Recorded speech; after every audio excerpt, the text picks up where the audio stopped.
ഇത് മനസ്സിലാക്കി കഴിയുമ്പോൾ നിത്യജീവനുള്ള വിശ്വാസത്തിന്റെ കൂടുതൽ ക്രിസ്തുവിനോട് കൂടിയുള്ള ഉത്ഥാനത്തെ കുറിച്ച് നമ്മൾ കേട്ടു. ഇനി നമ്മൾ മനസ്സിലാക്കുന്നത് എന്താ മരണമെന്നാണ്.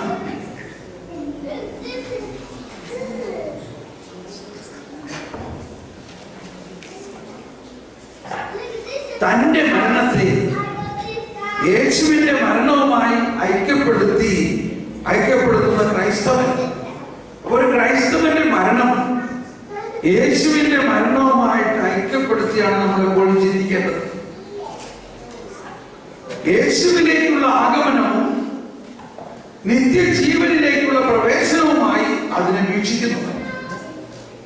മരണത്തോട് അടുക്കുന്ന വ്യക്തിയോട് സഭ ക്ഷമയുടെയും പാപമോചനത്തിന്റെയും വാക്കുകൾ അവസാനമായി പറയുമ്പോൾ ശക്തി പ്രദാനം ചെയ്യുന്ന അഭിഷേകം കൊണ്ട് അവസാനമായി മുദ്ര വയ്ക്കുമ്പോൾ യാത്രയ്ക്കുള്ള ഭക്ഷണമായി ക്രിസ്തുവിനെ തന്നെ തിരുപാഥേയത്തിൽ നൽകുമ്പോൾ മധുരമായ ഉറപ്പോടെ ഇങ്ങനെ പ്രഖ്യാപിക്കുന്നു: നിന്നെ സൃഷ്ടിച്ച സർവശക്തനായ പിതാവായ ദൈവത്തിന്റെ നാമത്തിൽ ഈ ലോകത്തിൽ നിന്ന് അല്ലയോ ക്രൈസ്തവാത്മാവേ മുൻപോട്ട് പോവുക.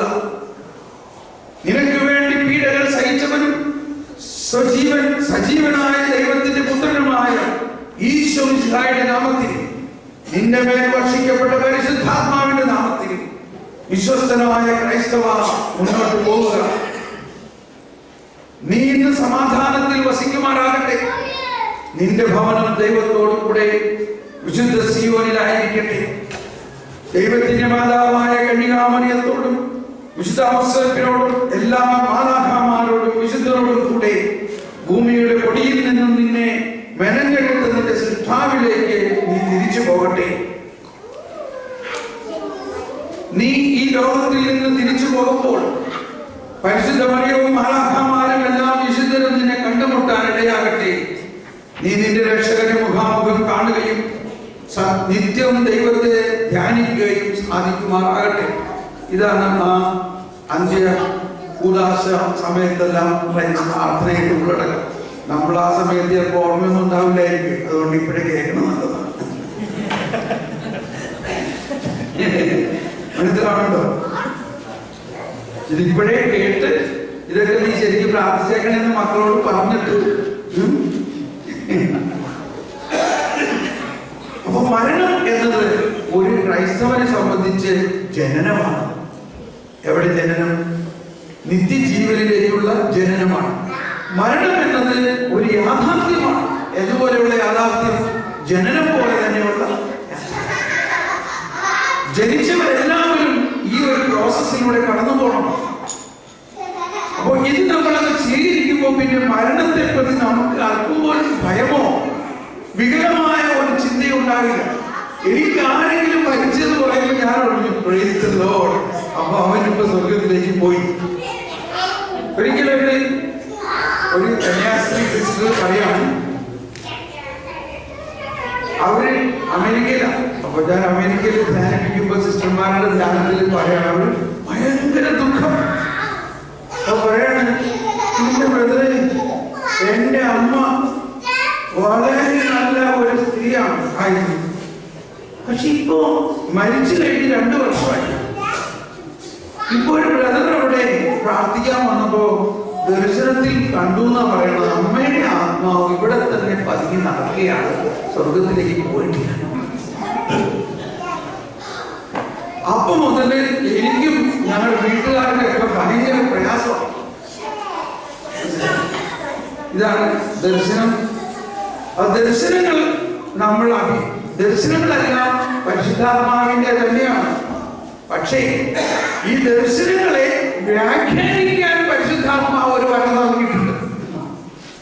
അപ്പോ കാണുന്ന ദർശനങ്ങളെ വ്യാഖ്യാനിക്കുന്നില്ലെങ്കിൽ അതിന് ഇതുപോലെ വികലമായ അർത്ഥം ഉണ്ടാവും.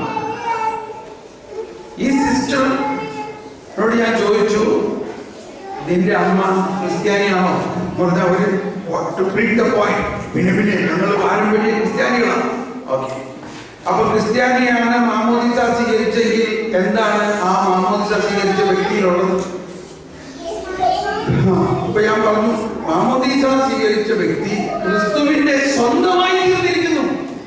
പൗലോസ്ലീഹയുടെ ലേഖനത്തിൽ പറയുന്നുണ്ട്, all you have been baptized into Christ have put on Christ. All you have been baptized into Christ have put on Christ. നമ്മൾ യേശുക്രിസ്തുവിനോട് ഐക്യപ്പെട്ട് മാമോദീസ സ്വീകരിച്ചവർ ക്രിസ്തുവിനെ ധരിച്ചിരിക്കുന്നു. We are another Christ. ഇവിടെ പറയുന്നുണ്ട്, ക്രിസ്തു തന്റെ മുദ്ര കുത്തിയിരിക്കുന്നു. ഒരു പാപത്തിനും ഈ മുദ്രയെ അകറ്റാൻ പറ്റില്ല. നമ്മളൊരു മുദ്രയെ കുറിച്ച് കേട്ടില്ലേ? സംഹാരദൂതൻ ആ മുദ്ര കുത്തിയോട് പ്രവേശിച്ചു. ആ ഇസ്രായേൽ ഭവനത്തിൽ സംഹാരദൂതൻ പ്രവേശിക്കാൻ സാധിച്ചില്ലാത്തതുപോലെ അതിനേക്കാൾ ശ്രേഷ്ഠമായ കുഞ്ഞാടിന്റെ രക്തത്താൽ മുദ്ര കുത്തപ്പെട്ട നമ്മുടെ ആത്മാവിനെ ഏത് സംഹാരദൂതൻ പ്രവേശിക്കും? It is not possible. അതാണ് മാമോദീസായുടെ മുദ്ര.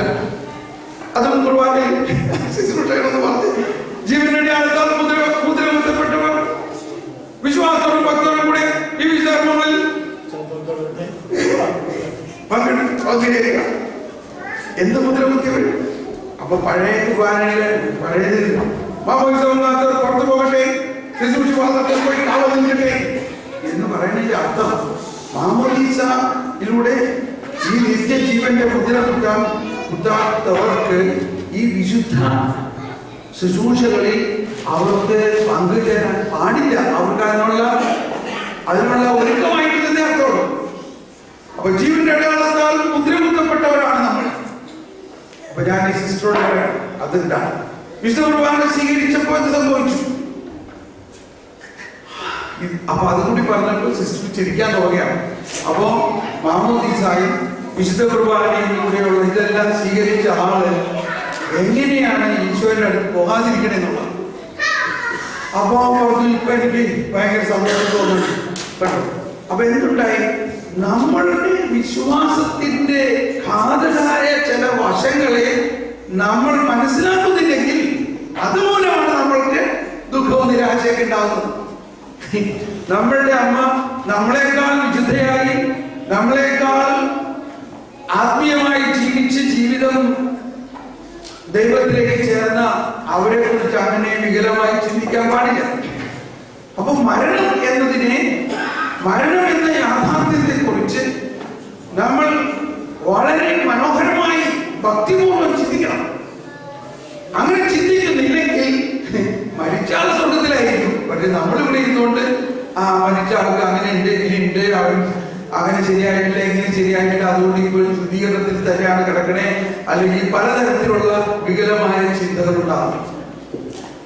അത് നമ്മുടെ വിശ്വാസത്തിന്റെ പൊള്ളത്തരം കൊണ്ടല്ലേ, വിശ്വാസം നമ്മളിൽ പൂർണ്ണമായി ഇല്ലാത്തതുകൊണ്ടല്ലേ. അപ്പൊ നമ്മുടെ മരണത്തെക്കുറിച്ചും നമ്മുടെ മാതാപിതാക്കളുടെ മരണത്തെക്കുറിച്ചും കൃത്യമായ ബോധ്യം നമുക്കുണ്ടാകുമ്പോൾ തന്നെ വളരെ സന്തോഷം. എൻ്റെ അപ്പൻ മരിക്കണേക്ക് മുമ്പ് ഞാൻ എപ്പോഴും ഇങ്ങനെ സുവിശേഷ വേലയ്ക്ക് പുറത്തു പോകണോട്ട് എപ്പോഴും ഞാൻ പോകുന്നതിന് മുമ്പ് അപ്പൻ്റെ അടുത്ത് ചെന്ന് അപ്പൻ്റെ അനുഗ്രഹം വാങ്ങിയിട്ട് ഞാൻ പോവാം. ഇപ്പോഴും അമ്മയുടെ അടുത്ത് ചെന്ന് ഈ പ്രാവശ്യം വരുമ്പോഴും അമ്മ, ഞാൻ മുട്ടുകുത്തി അമ്മയുടെ തലയിൽ കൈവച്ച് പ്രാർത്ഥിച്ചിട്ട് ഞാൻ പോകും. അപ്പോഴൊക്കെ അപ്പം പറയും, ഇനി വരുമ്പോ ഞാൻ ഉണ്ടാവില്ല കേട്ടോ പറയും. അപ്പോ വിശ്വാസത്തില് എന്നേക്കാൾ വിശ്വാസം ഉണ്ടായിരുന്നു അദ്ദേഹത്തിന്. വചനമെല്ലാം വൈഹാർട്ടാണ്. അപ്പൊ അപ്പൻ പറയുന്നതിന്റെ ഒരു കാര്യം, ഞാൻ ധ്യാനം നടത്തിക്കൊണ്ടിരിക്കുന്ന സമയത്താണ് അപ്പൻ മരിക്കുന്നതെങ്കിൽ ധ്യാനം നിർത്തി ഞാൻ വരില്ല എന്ന് അപ്പൻ അറിയാം. മനസ്സിലാവുന്നുണ്ടോ? കാരണം എന്താ പറയുന്നത്? ഈശോ തന്നെ പറഞ്ഞിട്ടുണ്ട്, മരിച്ചവരെ അടക്കട്ടെ, നീ പോയി സുവിശേഷം പ്രഘോഷിക്കും. അപ്പൊ ഈ വചനം അപ്പനും അറിയാം, എനിക്കും അറിയാവുന്നത് കൊണ്ട് ഞാൻ എപ്പോഴും പ്രാർത്ഥിച്ചിരുന്നു, ദൈവമേ നിന്റെ ഹിതം നടക്കട്ടെ, എങ്കിലും എന്റെ ആഗ്രഹം മരിക്കുന്ന സമയത്ത് ഞാനും കൂടെ അവിടെ ഉണ്ടെങ്കിൽ ആ മരണം ഒന്ന് എനിക്ക് ആസ്വദിക്കണം, ആ മരണം ഒന്ന് എനിക്ക് ആസ്വദിക്കണം എന്ന് പറഞ്ഞാൽ ആ ശരിക്ക് എറ്റർണിറ്റിയിലേക്ക് പോകുന്ന പോക്ക് എനിക്കൊന്ന് കാണണം. എന്തിനു പറയണം? നാട്ടിലുള്ള ആരും ഉണ്ടായിട്ടില്ല, ഞാൻ മാത്രം ഉണ്ടായുള്ളൂ.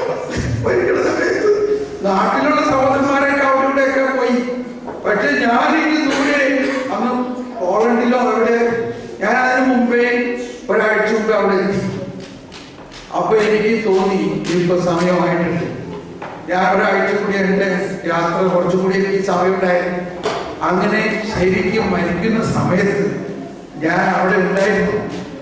ആ അപ്പൻ ബോധപൂർവം പറയുകയാണ്, പിതാവേ, എന്റെ ആത്മാവിനെ അങ്ങയുടെ കരങ്ങളിൽ ഞാൻ സമർപ്പിക്കുന്നു എന്ന് 3 പ്രാവശ്യം പറഞ്ഞു. പറഞ്ഞു കഴിയുമ്പോ ശരിക്കും ആത്മാവാണ് പോകുന്നത് എനിക്കത് മനസ്സിലാവുകയാണ്. ആ ചൂടുണ്ടായിരുന്ന ശരീരം പെട്ടെന്ന് ആ ചൂടൻ പോയി. ആ കവളത്തും ആ മുഖത്തും ഒക്കെ ഉണ്ടായിരുന്ന ചൂട് പോയി, അത് തണുത്തു. ഇറ്റ് വാസ് എ റോയൽ, അതെന്തോ ഒരു മനോഹരമായ പോക്കായിരുന്നു. എനിക്ക് ഭയങ്കര ഒരു സന്തോഷം ഒരു വശത്ത്, എന്നാൽ എനിക്കൊരു സങ്കടവും. മനസ്സിലായി? ഞാനത് വിശ്വാസത്തിന്റെ കണ്ണുകളിലൂടെ കാണുമ്പോൾ ശരിക്കും അപ്പൻ സ്വർഗത്തിൽ ഇരുന്ന് എന്നെ ആശീർവദിക്കണം, എനിക്ക് വേണ്ടി മധ്യസ്ഥ പ്രാർത്ഥന നടത്തുന്നതെല്ലാം ഞാൻ ഇപ്പോഴും കണ്ടുകൊണ്ടിരിക്കുകയാണ്. അപ്പൊ നമ്മൾ വിശ്വാസത്തിൽ ആയിരിക്കുമ്പോ ഈ മരണത്തെ കുറിച്ചുള്ള കൃത്യമായ അറിവ് നമുക്കുണ്ടെങ്കിൽ നമ്മുടെ അപ്പനോ അമ്മയോ മരിച്ചാലും അവർ നമ്മളോട് കൂടെ തന്നെയാണ്. അവർ നമ്മളോട് കൂടെ തന്നെയാണ്. ഇനി നമ്മൾ മരിക്കാതിരിക്കുമ്പോഴും നമ്മൾ യേശുവിനോട് കൂടെ തന്നെയാണ്, മരിക്കുമ്പോഴും നമ്മൾ യേശുവിനോട്. അതാണ് പൗലോസ് പറയുന്നത്, ഞാൻ ഇവിടെ ആയിരിക്കുമ്പോഴും യേശുവിനോട് കൂടെയാണ്, മരിച്ചാൽ യേശു. നമ്മളെ സംബന്ധിച്ച് നമ്മൾ ഇവിടെ ആയിരിക്കുമ്പോഴും യേശുവിനോട് കൂടെയാണ്, മരിക്കുമ്പോഴും യേശുവിനോട് കൂടെയാണ്. പിന്നെ എന്താണ് ഇത്ര വലിയ വിഷമിക്കേണ്ട ആവശ്യം? അപ്പൊ മരിക്കുമ്പോ ഈ വിവരം ശരിക്കില്ലെങ്കിൽ നമ്മൾ എന്തോ വലിയ നഷ്ടം സംഭവിച്ചു, എന്തോ ശാപം വന്നു, എന്തോ തെറ്റ് വന്നു, എന്തോ പ്രശ്നമുണ്ടായി, എന്തോ ചെയ്യാൻ പാടില്ലാത്തത് ആരൊക്കെ ചെയ്തത് കൊണ്ടാണ് മരിക്കണത്. ഒരാളും ഈശോ പറഞ്ഞത്, ആ 2 കുരുവികളെ നിങ്ങൾ നോക്കി, അതിൽ ഒരെണ്ണം പോലും എന്റെ സ്വർഗസ്ഥനായ പിതാവ് അറിയാതെ താഴെ വീഴില്ല. ഒന്ന് ആലോചിച്ച് നോക്കി. ഇതെല്ലാം പറഞ്ഞതിലൂടെ മരണത്തെ കുറിച്ച് എന്തെല്ലാം വികലമായ കാഴ്ചപ്പാടാണ് നമുക്കുള്ളതെന്ന് മനസ്സിലാക്കും. നമ്മൾ മരണത്തെ കുറിച്ചുള്ള കാഴ്ചപ്പാടിൽ പൂർണ്ണമായ ഒരു ക്ലാരിറ്റി ഉണ്ടായി കഴിയുമ്പോൾ നമ്മുടെ വിശ്വാസം വളരെ ക്ലീൻ ആവും, കുറെ കൂടി ശക്തമാവും. ഇതാണ് സംഭവിക്കുന്നത് മരണസമയത്ത്. ക്രിസ്തുവിന്റെ വെളിവാക്കപ്പെട്ട കൃപാവരത്തെ സ്വീകരിക്കുന്നതിനോ തിരസ്കരിക്കുന്നതിനോ സാധ്യമായ സമയം എന്ന നിലയിലുള്ള മനുഷ്യ ജീവിതത്തിന്റെ മരണം അന്ത്യം കുറിക്കുന്നു.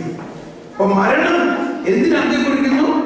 ക്രിസ്തുവിൽ വെളിവാക്കപ്പെട്ട കൃപാവരത്തെ സ്വീകരിക്കാനോ തിരസ്കരിക്കാനോ ഉള്ള അവസാന നിമിഷമാണ്. ക്രിസ്തുവിൽ വെളിവാക്കപ്പെട്ട ആ കൃപാവരത്തെ ഈ അവസാന നിമിഷത്തിൽ നമുക്ക് സ്വീകരിക്കാം. അതാണ് ആ നല്ല കള്ളൻ. ജീവിതകാലം മുഴുവൻ ക്രിസ്തുവിനെ അറിയാതെ ജീവിച്ച വ്യക്തി ആ മരിക്കുന്ന അവസാന നിമിഷത്തിൽ ക്രിസ്തുവിനെ മുഖാമുഖം കാണുന്നു. എന്നിട്ട് പറഞ്ഞു, നീ നിന്റെ രാജ്യത്തിൽ വരുമ്പോൾ ഇതാ. ഉടനെ ഈശോ പറയുകയാണ്, ഇന്ന് നീ എന്റെ കൂടെ പറുദീസയിലായി. നമ്മുടെ കുർബാന സ്വീകരണം കഴിഞ്ഞിട്ടുള്ള പ്രാർത്ഥനയിലുണ്ട്. ആ കുർബാന തോന്നുക ഇവിടെ കുർബാന അതിൽ കുർബാന സ്വീകരണം കഴിഞ്ഞിട്ട് പ്രശ്നമൊന്നും എടുത്താൽ കുർബാന സ്വീകരണം കഴിഞ്ഞിട്ടുള്ള പ്രാർത്ഥനയുണ്ട്. അല്ല, അതിന് മുമ്പുള്ള പ്രാർത്ഥന വിശ്വാസത്തോടെ സ്വീകരിച്ച ഇത് നമ്മുടെ ശിക്ഷാവിധിക്ക് കാരണമാകാതെ എന്ന് പറഞ്ഞിട്ടുള്ള പ്രാർത്ഥന കണ്ടോ. അവിടെ തന്നെ പറയുന്നുണ്ട്, ഈ വിശ്വാസത്തോടെ സ്വീകരിക്കുന്ന ഇത് ശിക്ഷാവിധിക്ക് കാരണമാകാതെ. അവിടെ ഇങ്ങനെ നല്ല കള്ളനോടൊപ്പം ഞങ്ങൾ സ്വർഗരാജ്യത്തിൽ പ്രവേശിക്കുന്നത്. എന്താണ്? നല്ല കള്ളനോടൊപ്പം നമ്മളും ഒരു വിധത്തിൽ ഒരു കള്ളനാണ്.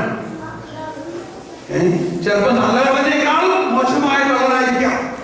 പക്ഷേ നമ്മൾ ഈ സ്വീകരിച്ച കുർബാന നമ്മുടെ സകല പാപങ്ങളും കടങ്ങളും ക്ഷമിച്ചിരിക്കുന്നു. എത്ര പ്രാവശ്യമാണ് നമ്മൾ കുർബാനയിൽ അത് പറയും, ഈ കുർബാന സ്വീകരണത്തിലൂടെ നമ്മുടെ പാപങ്ങളും കടങ്ങളും പുറത്തു നമ്മളെ സ്വർഗരാജ്യത്തിൽ രാജ്യത്തിലേക്ക് പ്രവേശിപ്പിക്കും. ആ പരിശുദ്ധാത്മാവിന്റെ കൃപാവരത്തിനുള്ള പ്രാർത്ഥനയ്ക്ക് മുൻപുള്ള പ്രാർത്ഥന പോകുന്നു. കിട്ടിയോ?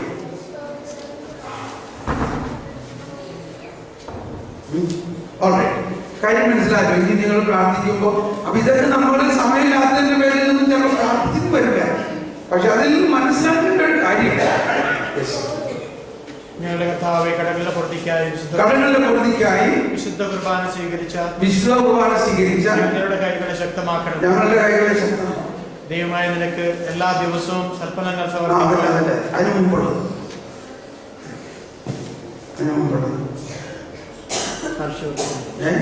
പരിശോധത്തിന് പ്രതീക്ഷയായ